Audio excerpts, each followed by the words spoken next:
Right. Well, hello everyone. My name's Jackie Betts. I'm the city administrator. On behalf of the Gladstone Mayor and City Council, welcome to our annual severely rent burden meeting.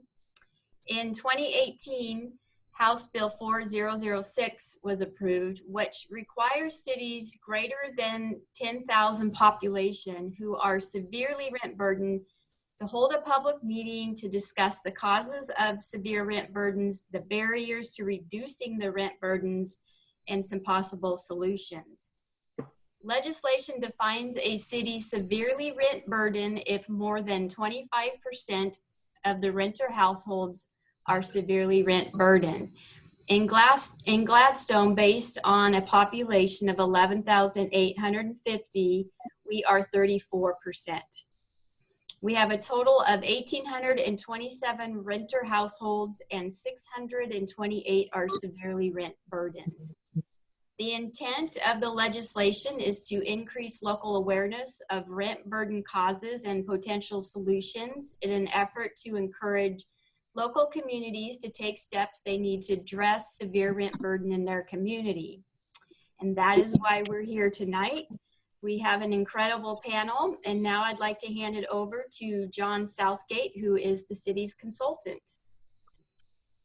Thank you, Jackie. I kind of feel like I'm a game show host. We have three panelists today, all of whom are our friends and who are really experts of statewide prominence in the field of affordable housing. And I hope we all learn a lot tonight from their expertise. We're going to try to build in a little bit of time for Q&A as time allows, although I think everyone on this call knows this is part of an ongoing conversation.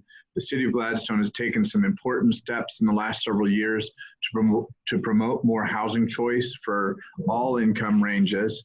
And with more in the wings. And as time allows at the very end of our hour tonight, I will speak to those.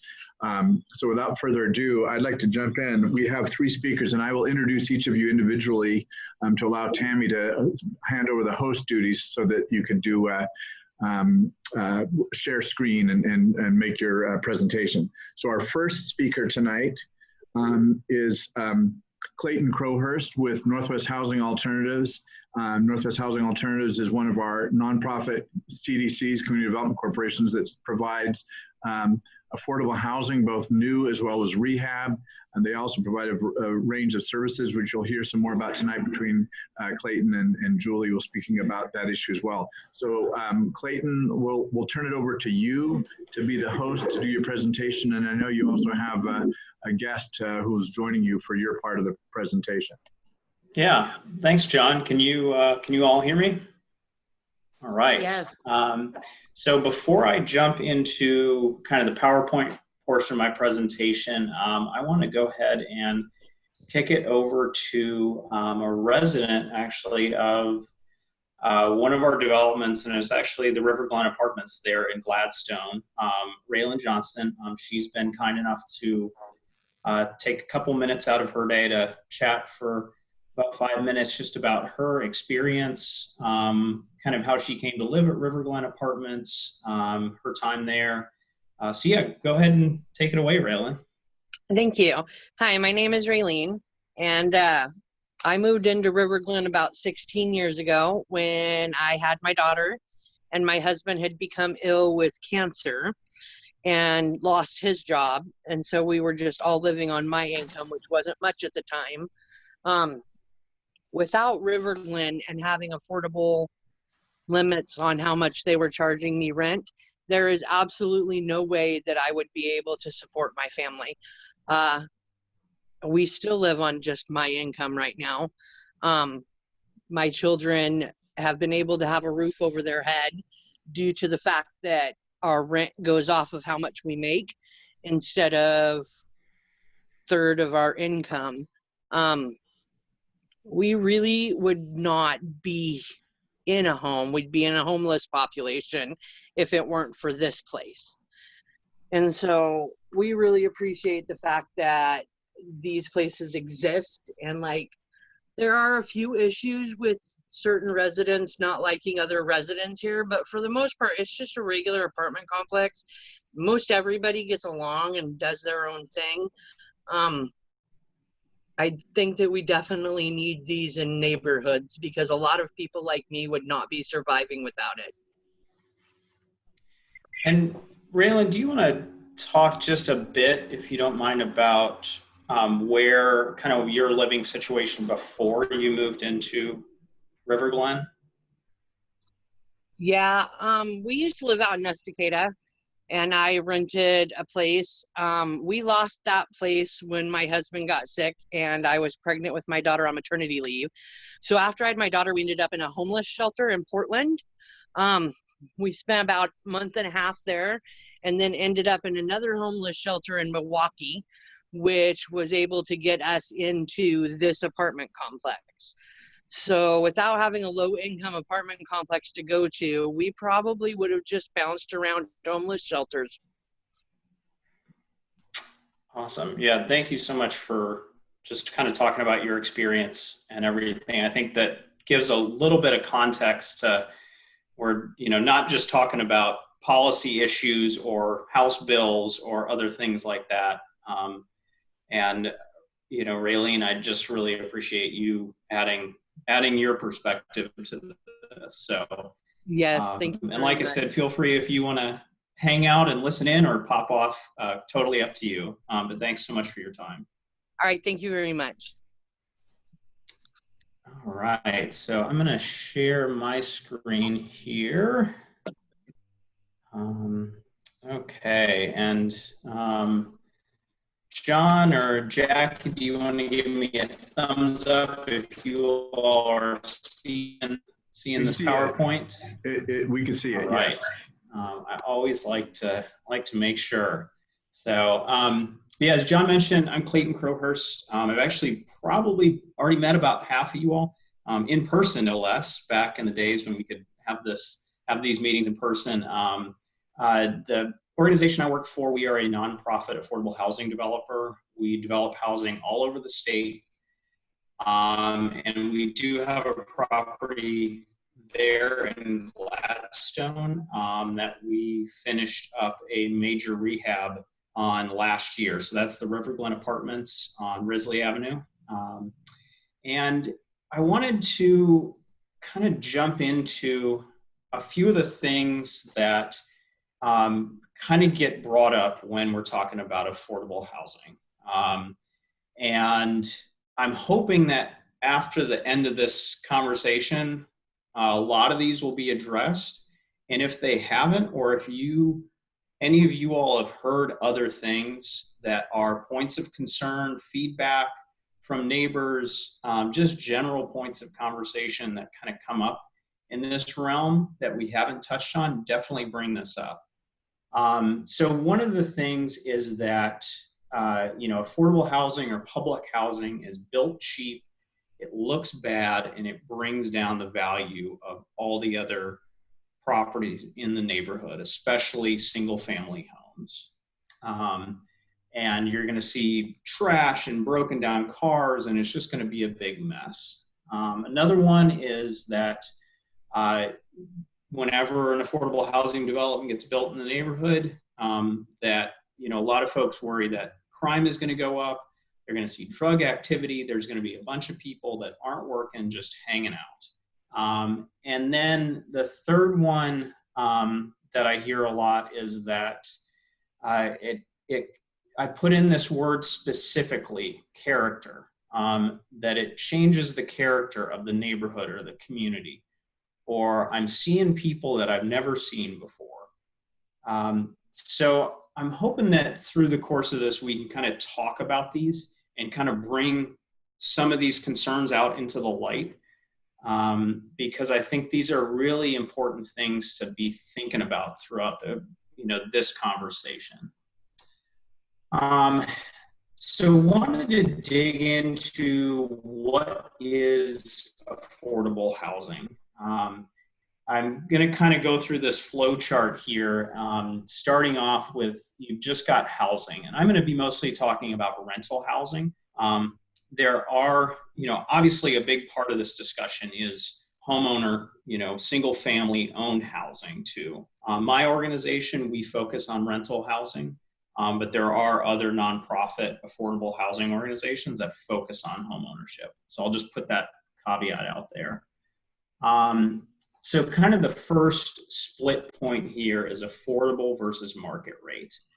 Market rate is going to be anything that serves folks that are making at or above 80 to 100% of the average or area median income. So we'll kind of leave that market rate there. That's another discussion for another day and is obviously one part of the overall needed housing. But looking at the affordable side is we have naturally occurring affordable housing. This is that NOAA acronym. And that's just typically older apartments that have filtered down through the housing stock. And because they're older, maybe in a little less decent shape, they're normally cheaper. As new apartments come online that can demand higher rents, it pushes those older apartments down in rent. And then the other part is legislated or kind of mandated affordable housing. And that is created through a variety of programs here. And that is what organizations like mine develop and manage. And those couple of programs that we'll dig into are low-income affordable housing or low-income housing tax credit. That's actually an IRS program. Some people refer to it as Section 42. The other one, and this term gets thrown around a lot, so that's why I put it in quotes, is Section 8 housing. The Section 8 program is actually a voucher program. And Devin with the county will probably touch on this, but real quickly, you have a project-based voucher program and a tenant-based voucher program. The River Glen apartments, many of the units at those apartments are Section 8 units. So they have a Section 8 project-based voucher. So that voucher stays with the unit and allows, like Raylene mentioned, that family to only have to pay 30% of their income, regardless of what their income is. Couple other areas are permanent supportive housing. Those are for high needs populations, and then home ownership. And then wanted to touch on, as you all are looking at potentially, bringing in more affordable housing into the housing stock of Gladstone, is kind of thinking about how long that takes. Typically takes a bit longer than you would see for market rate development. That's a coefficient of the variety of funding sources that we have to bring together as developers. Some market rate projects you can get away with between 2 and 4 to 5 sources of loan, equity investment, partners, whatever you've got in the mix there. Most affordable housing projects these days, you're having to bring together a variety of sources, which I'll touch on more. So that increases kind of the complication factor for funding. That also, one of the things with a lot of nonprofit housing developers is they do a lot of concept and planning and community outreach and listening at the front end of a project.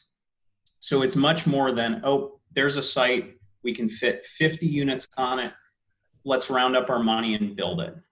We do a lot of outreach like this to cities, to communities, to figure out what they need, where land is that makes the best sense for building affordable housing in their community. So there's that part of it too. And then this portion here I think is really important, and what sets aside affordable housing from a lot of other developments is the services part, which again, I'll talk about a bit more, but just kind of keep that in mind. That the services that go into affordable housing are one of the components that really make it work. All right. So on the financing side, and again, I'm not going to get too in the weeds in this because this could be its own like 3-day course, all by itself. I am going to throw a video link in the chat box here after I stop talking so that you all can look up a little bit more information about some of this. But some of our major sources that we use for affordable housing are going to come from federal, state, or local public sources. What that means is that allows us as a developer to charge lower rents because we have less debt that we have to pay back. A lot of these sources don't require us to pay them back. And so that savings to us is passed on directly to the residents. One of our biggest sources of funding is the low-income housing tax credit. That's the link that I'm going to send to you all. I won't get into that too much because it is pretty complex. Some of the other sources are the home program, which Clackamas County actually syndicates home funds. And for the River Glen project that I did recently, we actually received some home funds from the county. We've also got some Oregon Housing and Community Services sources. The LIFT program is a great one that's come online over the last couple of years. The General Housing Assistance Program is kind of a great gap source. So it fills those cracks when you come up just a bit short. There is also USDA and rural development, which don't particularly apply to most projects in Clackamas County, but are out there. You also have HUD funds, and then the Federal Home Loan Bank. And then kind of flipping over to, okay, we've somehow miraculously managed to amass 5, 8, 12 different sources of funding. What are we actually spending that money on? The goal is this red slice here is acquisition, and we want to keep that acquisition cost as small as possible. We don't like to spend, as affordable housing developers, a lot of money on land. So we look for those sites that are maybe city or county owned, that are cheaper or are donated in some way, or land banked, or some other creative way of reducing that cost, so that we can spend more on the site or on the buildings that are going onto the site and more on services to the population there. You'll see a big chunk of this green slice is our construction costs. There's been a lot of talk about rising construction costs, all that. You all know probably just as much, if not more than I do there, but you'll understand that this makes up a huge part of any project, regardless of if it's affordable or market rate. And then we have our soft costs. One of the things I do want to highlight here, and this is why I'm going to put in a shameless plug for nonprofit affordable housing developers, is the developer fee portion. Every housing development project is going to include a developer fee, and that's basically paying the developer for their time. What's unique about a lot of nonprofits is instead of that developer fee going to me, it actually goes back into the organization. So our organization pays for homeless services, resident services, family shelter out of those developer fees. So instead of me driving around in a brand new Mercedes or BMW, I drive around in the 97 Honda Civic. But I'm glad because those developer fees that I'm getting on a project go back into services. A few little items, and I know that Julie may touch on a few of these as well, but just wanted to touch on our architecture and construction process here. Just in terms of, there are a bunch of different phases to all of these projects. And then this is the one that I spoke about earlier. So the services and support. This is what really makes affordable housing work these days. It's so much more than just, okay, here's your unit, move in, all right, have a nice life, good luck. We are constantly working with the residents at all of our properties to make sure they have everything that they need to not just survive, but hopefully improve where they are both professionally, personally, be stabilized. I can personally say that I can count on one hand the number of evictions that over our entire portfolio of about 2,000 units that we've had to do in the last couple of years. And that's due to this. That's ensuring that people are stable in their housing, are able to maintain their housing and stay where they are, where they've moved into. So I'm going to kick it over to John now. And then I think I've got one slide left here, but maybe we can come back to it in terms of those concerns that I talked about. Great.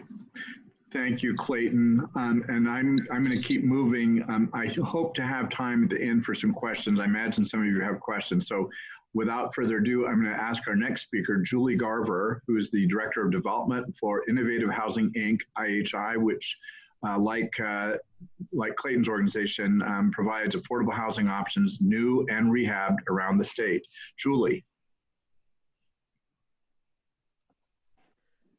Well, it's great to be here with you all. And Clayton, thanks for that great overview. Can you guys see that first slide? Yes. Yes. Awesome. We are in business. Like Clayton, I met some of you in person a couple of years ago, and so it's great to see all the good work that Gladstone has been doing on this subject. Okay. Trying to advance the slide.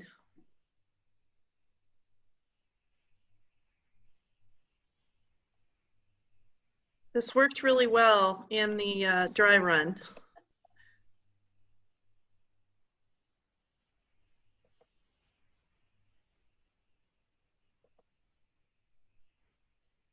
Okay, here we go. Innovative Housing, we are also a nonprofit. Thank you, Clayton, for that pitch for nonprofit developers. We have been in business since 1984. We have developed nearly 1,000 units in Oregon. We also, like Clayton mentioned, have on-site resident services to help residents really be successful in housing, and we have achieved that same very low eviction rate over the last few years. It's unusual now for a family to get evicted in affordable housing. We have long-term ownership of our properties, which is important because it goes to the quality of property that we develop.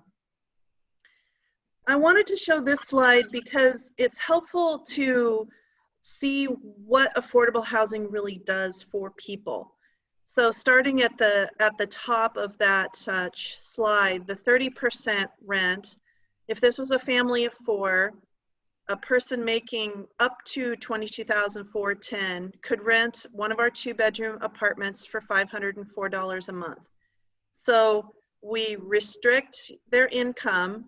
We have an income restriction, and if they meet that income restriction, then they can get an apartment that rents for that amount. And then you go down this chart, 50% rent. If a family of 4 has an income of $37,000, they can rent an apartment for $841. And then the 60% rent, the 80% rent. We do have the legislation changed now so that we can include a few 80% rent units in low-income housing tax credit projects if we include some 30%. And so it's kind of a nice way to diversify within a project the income ranges. And then I just wanted to go down to the bottom of this slide. I just looked up some jobs on Craigslist on, hey, what's out there of people working around Gladstone? What are they making? And so this gives you an idea of who lives in our housing and what they make. Cashiers, dishwasher, customer service, home care, gutter cleaning, warehouse, medical receptionist. These are all different kinds of jobs that are in these income ranges that are at the top of the slide. I wanted to talk a little bit about affordable housing design because like Clayton was talking about, there are some perceptions out there, right, about what affordable housing is like and what it looks like and how it's built and how it's going to fit into the community. And so there's a lot of different design out there, and communities do have some control over what you want to see.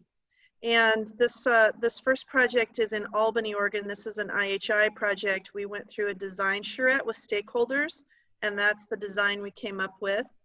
The red one is in Troutdale, Oregon. That was built in the 90s, but we worked with Troutdale on a design that would be compatible for their community. The one in Independence, Oregon is called Colonia Amistad. That is not an IHI project, but it's another regional nonprofit that developed that. And they also went through a design process with the community to say, hey, how do we want this to look and feel? What would blend in with our community? This is an example of some historic buildings that Innovative Housing has renovated in Portland. Some of them did not start out their lives as apartments. Some of them were hotels or even a saloon, the one in the center, the Erickson Fritz. And so it's a nice way because all of a sudden, instantly, that housing fits in the community because it was a historic building and it's always been there. So it's kind of a nice way to fit housing into communities. This is just an example of some other affordable housing design that I like personally, it's in the Portland, Vancouver area. Townhouses are a very nice way to incorporate affordable housing in the community. We've often done projects that combine some townhouses with some other dense development. So the photo on the far right and then the top center, those are actually the same developments. It's not an IHI development, but it was a development in Vancouver that I was actually involved in as a resident volunteer. So I was one of those people around the charrette table saying, hey, I think it should look like this. And so and one is along Main Street, and then one faces the more interior of the site. And so different styles, can really be great for different areas of the site. So I wanted to spend just a second talking about ADUs because I really like ADUs, accessory dwelling units. I have a couple personally that I have built. But it's just a really nice way to get some affordable housing and some increased density in the community without it really looking like an apartment complex. And that can really be beneficial for some areas of the community. And it can also benefit homeowners by getting some extra income. So these are the top two on the top of the screen are little standalone buildings that were built on the back of someone's lot. The one in the center, you can see the main house is off on the right, and they have two little accessory dwelling units in the backyard. The lower left-hand photo is a home. There's an accessory dwelling unit over the garages. You can see the entry door there on the right. And then there's actually another accessory dwelling unit in the basement, the daylight basement of that house. And the house on the lower right, you can see the accessory dwelling unit is in the basement of this house, and there's a little gate on the right where you walk down a ramp and go into the house, go into the unit. And so it's an example of how ADUs can, fit into the community in a largely traditional community really well. And these are some other examples of backyard accessory dwelling units and just how charming and nice they can be. And because they're small, they usually qualify as affordable housing because the rents are lower. So I wanted to talk about Woodwind Apartments. We developed this project in Albany in 2015 because it was really a nice success story on community input. So we did a design charrette, neighbors came to the charrette, city employees, other stakeholders in the community that were interested. The pastor of the church across the street came to the design charrette, and we said, well, what would you as a community really like in this housing? And some of the things they said were, we'd really like housing for families because sometimes people don't build a lot of apartments for families. And people said, well, we really want it to be green and we really want it to fit with our historic community. And so we did a visual preference survey. We showed them a bunch of slides of a bunch of different projects and said, you know, which ones do you like the best? And we scored them right there in the workshop, and we came out with their two top choices, and they ended up looking very much like this townhouse style that we chose. And even though this housing is fairly dense, it's a 2-acre site and there's 54 units on this 2-acre site, it replaced a very old and dilapidated mobile home park. And so the community was really thrilled that we could redevelop this site. They loved the apartments. I went to a Rotary Club meeting right after the apartments are done. I was a little nervous, I have to admit. You know, they're the Rotary, they're into business and things that look really good for the community. And one of their members stood up and said, we think that these are the nicest looking apartments that have ever been built in Albany. And I was like, yay, success, because that's what we want. You know, affordable housing, like Clayton said, the perception is, oh my gosh, it's going to be ugly, it's going to be old looking, and it's not going to contribute to the community. But our goal is just the complete opposite of that. And I think that we've shown that, that we can make that happen. So one of the amenities that we were able to put in for the community into this project was a public path across and through the site, right by a green space and a creek. And so this is some of the nice things that communities can do if they have land, or if they're going to RFP out a site or some funds for the project. You can say, hey, we'd really like a path, or we'd really like some public art, or other creative ideas that the community would like to see that the project can incorporate. So here's just some final pictures of how the project turned out. It stays very full. There's a lot of families that garden and play and access public transit that's right adjacent to the site. And it's just a real success story in the Albany community. So just a couple of slides here to finish up. I wanted to talk a little bit about affordable apartment management. So after the apartments get built and people move in, what happens? Sometimes it all goes very smoothly and it just rolls right along without a lot of intervention. And then sometimes our professional property managers have more to do. Sometimes there's behavior issues that need to be addressed. Sometimes there's people can't pay their rent. And so that's where the professional property managers and, like Clayton was discussing, the resident services. So resident services and the property managers can sit down with residents and say, hey, you have a lease, these behaviors are not allowed at this apartment. What can we do to, you know, keep you living here? And that way people can be proactive and keep their housing, change their behavior, and stay in the community. Also, with if they're short on rent, they can work with resident services, do what's called an eviction prevention program, help pay back that rent over time, and learn how to budget. So it's long-term strategies of keeping people in housing and keeping the community happy, because the apartment project needs to function just like a market rate apartment project would function in the community. And we also do that by the managers attending neighborhood associations, having rental criteria for who can rent at the apartment to begin with, having leases that say what's acceptable and what's not, having that community interaction, picnics and activities when we can get back to having them. And then we do have that long-term ownership of the property, and so that we care about that investment and how it's maintained over the long term.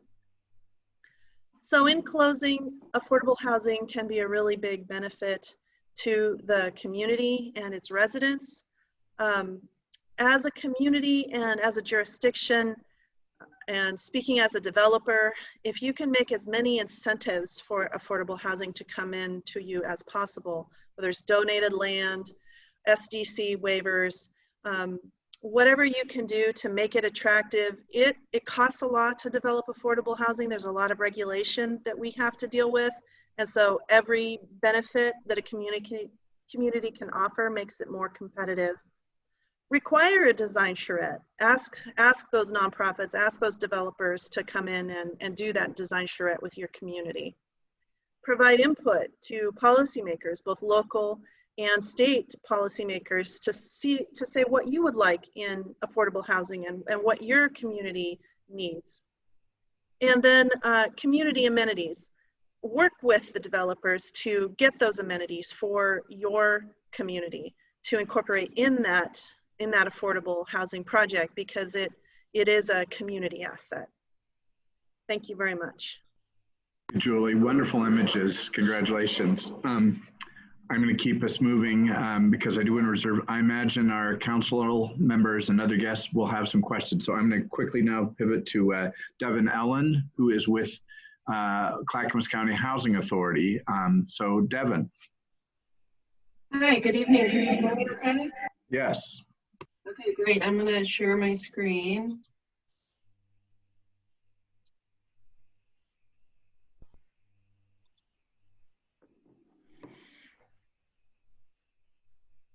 Okay, let's see.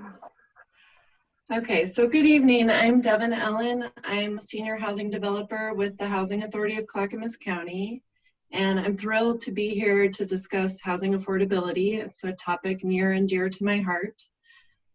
So our mission at the Housing Authority is to serve community members who are facing the highest barriers to entry. A majority of our public housing residents are considered extremely low income, so falling into that 0 to 30% AMI range, meaning folks making less than $20,000 a year. Our residents include seniors on fixed incomes, folks dealing with mental or physical health challenges, families with disabled parents, and single parent households. The housing we provide is often the last buffer between being housed and houselessness, and the demand for the housing we provide is ever growing. The Housing Authority opened our wait list for 4 days in June during a pandemic and had over 13,000 applicants for only 1,200 spots on our waiting list. So needless to say, the need for affordable housing in Clackamas County is overwhelming. And we know that communities where people are rent burdened, like Gladstone, can expect a more rapid increase in houselessness. According to the Clackamas County 2019 point-in-time homeless count, the leading cause of homelessness among those interviewed was the inability to afford rent. In November of 2018, voters approved the Metro Affordable Housing Bond Measure, providing Clackamas County with over $116 million and the goal of creating 812 affordable units. These funds allowed the Housing Authority to purchase a vacant property in Gladstone to develop housing affordable for households with extremely low income. It will likely be the first project to start construction in Clackamas County utilizing both the affordable housing bonds and permanent supportive housing funds. So this property is located at 18,000 Webster Road and was originally developed as a nursing home and later became a living care facility for at-risk youth. Since acquisition, the Housing Authority has been working with our design team, Carlton Hurt Architecture and Walsh Construction, with the input from the community to create a safe and welcoming home for future Gladstone residents, aged 55 years and better. So here, let's see if I can advance this.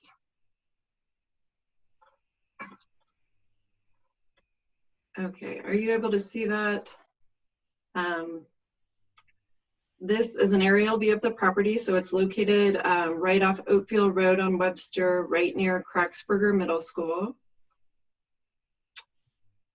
And this slide shows the image at the top is the property as it currently exists, and below is a rendering of the proposed rehab. So this will be an extensive rehab. We're essentially taking the building down to the studs. We'll be removing all hazardous materials, mainly asbestos and lead, and replacing all the windows, the roof, and exterior siding. This next slide shows an aerial view of the site plan. The property originally consisted of 50 rooms with shared bathrooms and hallway showers. And the renovation includes 48 studio units with full bathrooms and kitchenettes. And this provides our residents with increase privacy, independence, and autonomy, which we feel is especially important during these COVID times. So really our goal here is to create a welcoming home that can comfortably meet the needs of all our residents. This includes wide hallways that can accommodate walkers and wheelchairs, a community kitchen and dining hall, 2 services offices for our resident service coordinator and case manager, a conference room, an exam room, a wellness room, and an accessible community garden with a walking path around the property. So we're really, making this property a beautiful place. Inside, we will replace the heating and cooling systems, provide all new finishes and fixtures, and install a fob entry system with security cameras. We plan to staff the property with a full-time on-site manager, and there will be after-hours monitoring and fob-restricted access. In addition to a robust resident services program, we will be providing residents access to a full-time case manager to provide supportive services and resource connection. And each unit will be paired with a project-based Section 8 housing voucher that Clayton alluded to. And this really provides stable rental income to support the ongoing operating success of the property. For this property, we're aiming for Earth Advantage Platinum Green, which is like a green building designation. And in closing, with this development, we're really hoping to provide homes for some of our most underserved community members and create a vibrant and safe housing asset for the surrounding community. So with that, I will pass it back to John. Thank you, Devin. What I'd like to do, I think we have officially about 18 or 20 minutes. I have a couple remarks for the very end, but what I'd proposed is I want to welcome, we have time for a few questions. If you have a question, if you could turn your screen on so I can see, if you just raise your hand so it won't be total mayhem. Meanwhile, we're going to post a video that Clayton shared. I just shared it with Tammy, so hopefully we'll have that on the chat so you can access that. So with that, let me ask if anyone has any questions. Thank you, by the way. If we could applaud, we would. Those were incredible presentations, and I've been texting with a couple of you, and I'm just so energized at the thought that we are close. I'll explain why I believe we're close to getting projects of this quality here in Gladstone. So with that, I see there's a couple of people applauding who are smarter than me. They know how to use a little machine.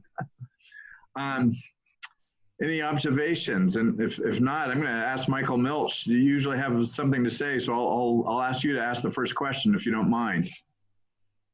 Well, just a comment. I've been so pleased that as Clayton alluded to at the beginning, sometimes there are these stereotype visions of what an affordable housing is like. All the things I've seen tonight were places I'd love to live in. They just look wonderful. But I'm especially glad to hear that that the River Glen Apartments just did a recent, pretty big renovation over there. We have one of the manufactured home complexes, or I forget the term. I'm going to say trailer park, but I know that's not right. That switched to co-op ownership, and it's strengthened the investment that the people had there, and they are also doing work on renovating their own water infrastructure in that complex. And even in terms of market property, we have market rate apartment complexes here where we've discovered recently people are doubling up or tripling up in apartments in order to keep their share of the rent affordable. So we have so many different types of affordable housing in so many different models in Gladstone that I think is something to celebrate at a time when we have so many people struggling with this, that we have these options available. And there will be more options as we implement some other code changes coming down from the legislature. Great. Thank you. Thank you, Mr. Milch. Anyone else? Raise a hand if you have a question or an observation, comment. If not, I might ask, I'll start with Julie, because you kind of alluded to this, and I'll invite Clayton and Devin to weigh in as well. But Julie, you mentioned some of the incentive tools. Can you speak to that? Why is it so critical? And what are your thoughts? You're pretty familiar by now with Gladstone. What are the sort of things that the city of Gladstone could do to help make projects of this quality successful here? Well, the reason that incentives are so needed is that affordable housing is always struggling to make the budget balance. And Clayton alluded to the reason why earlier, and that is we cannot have the size of mortgage on our properties as market rate properties do, because the rental income we get on them is limited. We also have quite a few regulations that we have to abide by because we're using state money and federal money. And so we have to build to certain standards. And so we're always struggling to put that budget together. And we're always competing for money, whether it's at the local level or at the state level. And so having a community that invests in the project early so that we can tell the state, hey, here's our project. Gladstone has contributed to our project by waiving SDC fees, or having a reduced permit fee, or having a reduced property tax amount for the project, or providing land at a reduced cost or no cost. And those pieces really do help our budgets, because we're really striving to keep those rents as low as possible, and we're striving to compete with all the other projects that are trying to get built in Oregon. And so having that local participation really helps projects stand out in that competition as well. That's a great point. And Julie, you and I are working on a project along a certain ocean that I think has those same challenges, but also opportunities. I'm going to keep inviting questions, and if not, I'll, as I told the presenters, I'm going to play Phil Donahue tonight. Oh yes, Ellen Burns and then Andrew Labonte. Ellen first and then Andrew. Yes, my question is probably directed to the commissioners because where is the land? Where is the land that's available in Gladstone? I walk around Gladstone a lot, and Gladstone is quite built up. And so, is there land that's available for this project? Actually, I'll jump in, and the commissioners are welcome to respond as well. But if you stay on, if you have the time, in the next hour, the Planning Commission is going to hear a presentation on the housing needs analysis for Gladstone, which speaks to that exact question. What's the demand or the need for housing in the coming 20 years, and where would it go? And you'll hear that there isn't a lot of land, so there's going to one of the options before the Planning Commission and the City Council in the next few months is revising the zoning codes to allow for the redevelopment of properties, for instance, in downtown Gladstone along Portland Avenue with what I call medium density housing. Andrew. There we go. Thank you, folks. Thanks for having this forum. This is great. I've got a question. I'm with traffic safety. And I've got a question regarding the Webster project, which looks like a great project. I think the community is excited to see it kind of happen. My concern is with pedestrian facilities, and I'm wondering if there's any funding in that project to help with pedestrian funding right in that area. With the increased density population, we are concerned about accessibility to the park, especially the nature park right across the street. And I'm just trying to get a sense for how that might work, and if there's ways that we can, have some, if funding is available for a pedestrian project in that area through these types of projects. Thank you.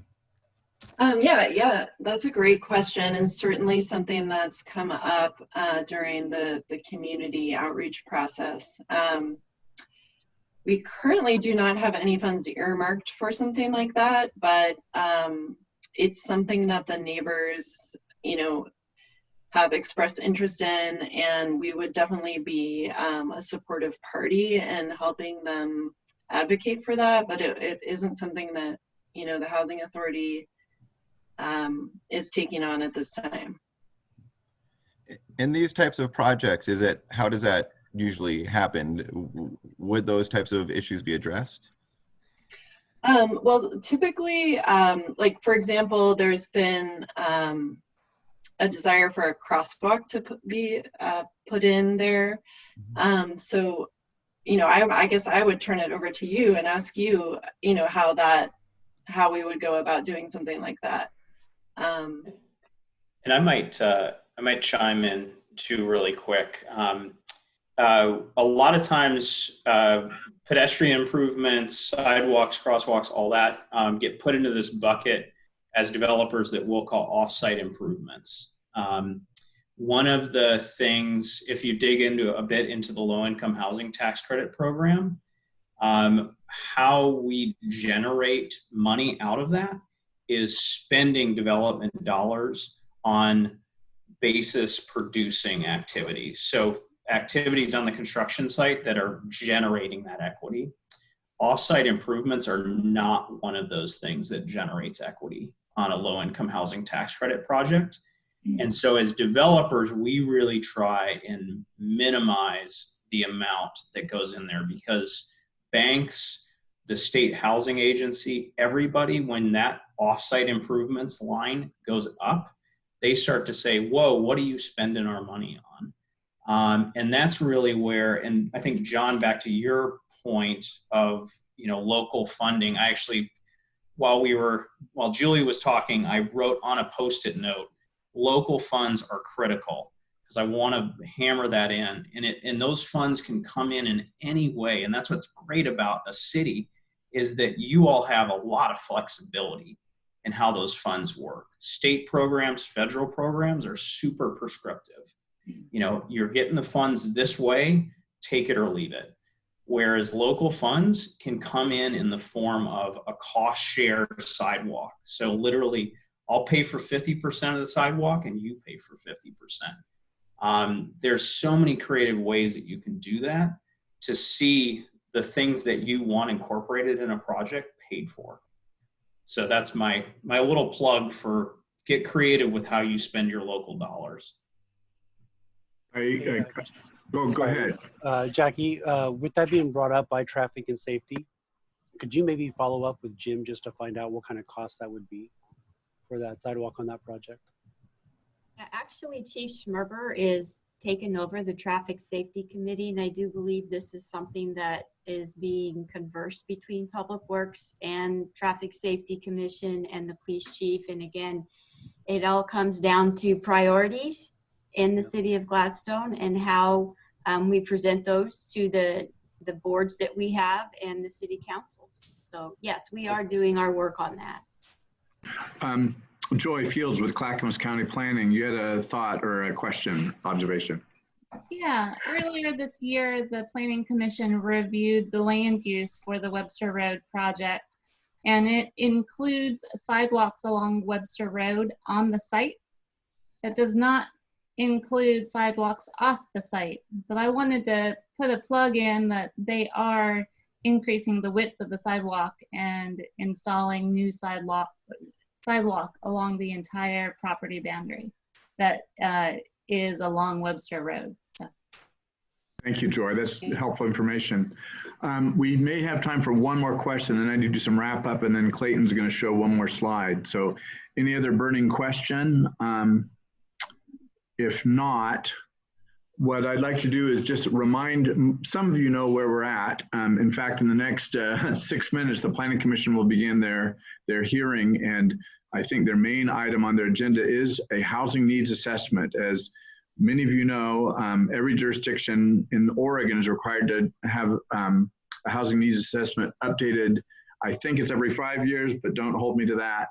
So Gladstone, with help from Jennifer Donnelly, who's on this call with the Department of Land Conservation and Development, the state DLCD, provided funding for Gladstone to update its housing needs analysis. We'll hear about that. That's an important policy framework to talk about the question that was raised earlier about that Ellen Burns raised about where will new housing go if there's a demand for 300 plus new units and there's not a lot of vacant lots. So stay tuned on that one in the next few minutes. We're also doing a project also funded by DLCD to look at how to more effectively engage a broader swath of the community as we go forward. Many of you know we have a downtown plan from a couple of years ago, which was adopted, acknowledged by the council. We have the housing code audit, which looked at how to amend the zoning code to create more housing choice by creating different densities throughout different parts of Gladstone.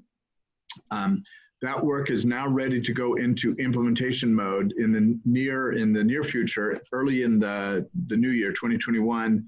The intention is to proceed to actually modifying the zoning code to implement the downtown plan, to implement the housing code audit, and by the way, also to comply with state housing law, HB 2001. So we have these things in the wings. Tonight's been really helpful for me, just being reminded of the complexity of affordable housing, but also how it can really be a great benefit to a city because it creates housing choices. We heard earlier from a woman, I think Raylene is off the call here. It's so nice, Clayton, that you invited her. Here's a family that was either going to be living in the streets, in a car, in a shelter. Now they have a nice place to live in Gladstone. And creating housing choices at all income levels is, I think, part of a good society. And I think Gladstone is clearly embracing its obligations to create those choices. With that, we have about a minute left. So I'm going to let Clayton have the last word. Tammy, if you're still there, if you could share with Clayton the screen again, he's going to show his last slide. And then Clayton, if you could turn it back to me when you're done, I guess. I'll wrap up. Yeah, so let's see here. So just kind of referring back to some of these concerns that I brought up, I'll keep it brief. Really quickly in terms of this, kind of myth that affordable housing, public housing is cheap. I don't know if you caught this, but Devin mentioned that the Webster Road project is being built to a platinum Earth Advantage standard, which is higher, probably going to be the most energy efficient building in Gladstone, I'm going to hazard a guess. Some of the projects that Julie demonstrated, I mean, yeah, that just kind of speaks for itself. One point I want to make is that most of the developers that are doing affordable housing are build and hold developers. We're not selling these projects. So we're invested in the long-term health of these projects, and we actually do a lot of preservation and rehab work on them. One of the other things, crime and unemployment, it's always a concern. A lot of studies have actually shown that residents of affordable housing work more hours. They actually hold more jobs. I think it's 3.4 jobs is the average among those who are actually employed in the workforce in affordable housing, and have higher labor participation rates. But one of the things I really wanted to key in on is this myth that it changes the character of the neighborhood. I'm gonna just say that that word character is a lot of times a thinly veiled approach to saying, I am seeing people that don't look like me moving into affordable housing. And I think one of the key things that you can see with affordable housing is that it brings diversity into communities and it highlights that diversity. And it makes people that have felt unwelcome in their communities feel welcome and feel like they have a stake and a place in their community. And I think that's so important, especially right now, for folks that are not white homeowners to feel safe and like they belong in a community. And that's one of the things that is so critical with creating housing across the income spectrum that fits for people of different ages, professions, backgrounds, races, ethnicities. So I'm just going to end on that. Thank you, Clayton and Julie and Devin. Very helpful information. With that, I'd like to turn it over to Jackie to wrap us up, and then we'll go to the Planning Commission immediately after. Yeah, incredible. Thank you all so much for joining tonight. I think you look back the last 3 years and wow, what an incredible progress Gladstone's made. And you know, staff thanks the policymakers because our city council, our planning commission have supported us all through this process. And we're on the cusp of some great things happening this next year. 2021 is going to be focused on implementing a lot of this work that we're doing. So thank you everybody for coming. Please click over and join us on the Planning Commission meeting and have a good night.